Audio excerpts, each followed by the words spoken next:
কালকের মধ্যেই এই সমস্ত ক্যাম্পগুলা উচ্ছেদ করে একটা নির্বাচনের কেন্দ্রের আশেপাশে সব ফাঁকা করে দরকার। 400 গজের মধ্যে কোনো লোক থাকবে না। আজকে রাতেই বলা যায় শেষ, কারণ সকাল 7:30টার মধ্যে তার কেউ নির্বাচনী প্রচারে নামবে না।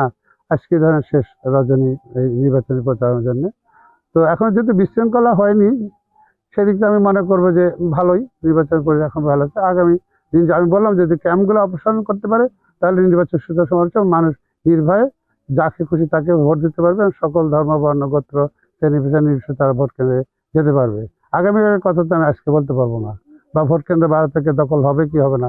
তবে আমি মনে করি যে এই পরিমাণ ক্যাম্প যদি থাকে তাহলে যে কোনো ধরনের পরিস্থিতির উদ্ভব হতে পারে এবং বিশৃঙ্খলা কেন্দ্র দখল হওয়ার সম্ভাবনাই বেশি। এটা হচ্ছে আমার নির্বাচনী মন্তব্য আর কি।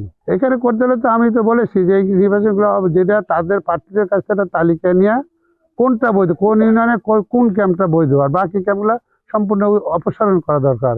সেটা রিটার্নিং অফিসার দায়িত্ব। রিটার্নিং অফিসার তো আমাকে চাইবে যে আপনার ক্যাম্প কোনটা, তাহলে না আমি আগে চার্জ করবো। এই জন্য আমি মনে করি যে মানে কালকের মধ্যে এই সমস্ত ক্যাম্পগুলা উচ্ছেদ করে একটা নির্বাচনের কেন্দ্রের আশেপাশে সব ফাঁকা করে দরকার। 400 গজের মধ্যে কোনো লোক থাকবে না, এটি আমার মন্তব্য।